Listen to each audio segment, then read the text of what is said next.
দাঁড়িয়ে যে চলতে পারে না, ফিরতে পারে না।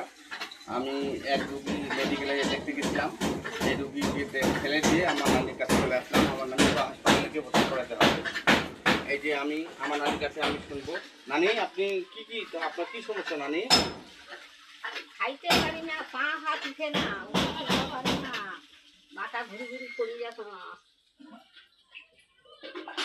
খেতে পারে না, টলি খাওয়া খাইতে পারে না। এই যে অনেক অনেক বয়স আমার নানি, নাইলে 95। আপনার বয়স হবে নানি? আমার নানির 95 বয়স চলতেছে আমার নানির।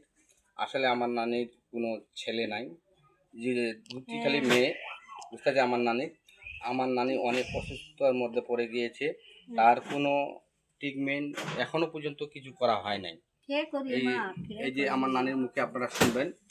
আপনার কি কোনো নাতি তাদের আপনার কোনো চিকিৎসা করার জন্য কেউ আসছে?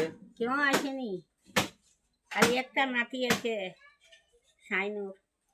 এই যে আমি আমার নানির কথা শুনে আমি আসছি, দেখি আমার নানিকে এখন আমি হাসপাতালে নিয়ে যাব। আমার নানিকে দেখার জন্য আমি আসছি। আমার নানির অনেক অবস্থা খারাপ, অনেক কিছু বাড়িঘর ছিল তাদের গ্রামে। এখন যেই বাড়িতে এখন আছি আমরা, সেই বাড়িতে এই সরকারি একটি বাড়ি দিয়েছে। এই বাড়িতে আমার নানি বসবাস করতেছে। আসলে যাদের যখন থাকে তারা তখন উৎসব দেয়। এখন আমার নানির কিছু নাই, আমার নানির কোনো দাম নাই। আসলে টাকা পয়সা জীবনে কিছু না। আসলে মানুষের যখন অসুস্থতা হয়, তখন এই অসুস্থতার মধ্যে মানুষের সহায়তা হাত পায় না। আসলে যাই, কিছু না বললে হয় না। আসলে আমি দিন আনি দিন খাই, আমিও কর্ম করে খাই, আমারও অত নাই। আর যে কোনো জিনিসে আমি একটু করে ভিডিও বানাই। আসলে আমার অবস্থা অবস্থা ভালো না।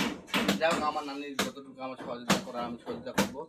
আর আমার যত আছে ভাই বেড়াদার বন্ধু বান্ধব, আমার ভিডিও আপনারা দেখবেন। এই যে আমার নানি যে আছে, এই নানিকে আপনারা সহযোগিতা করবেন।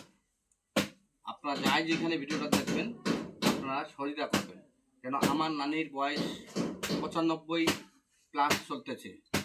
এই আমার নানির বয়স। আমি আপনাদেরকে বলছি যে আমি কখনো বলি নেই কোনো সময় কোনো ভিডিওতে। আসলে আমার নানির জন্য আমি বলতেছি, আপনারা আমার নানির জন্য আপনারা সহযোগিতা করুন। আমি একটি নাম্বার আপনাদেরকে দিব, নগদ নাম্বার। সেই নাম্বারে আপনারা যোগাযোগ করবেন। আপনি আমার নানির জন্য সহায়তা করবেন। সুস্থ সবলতা করতে যদি পারি আপনাদের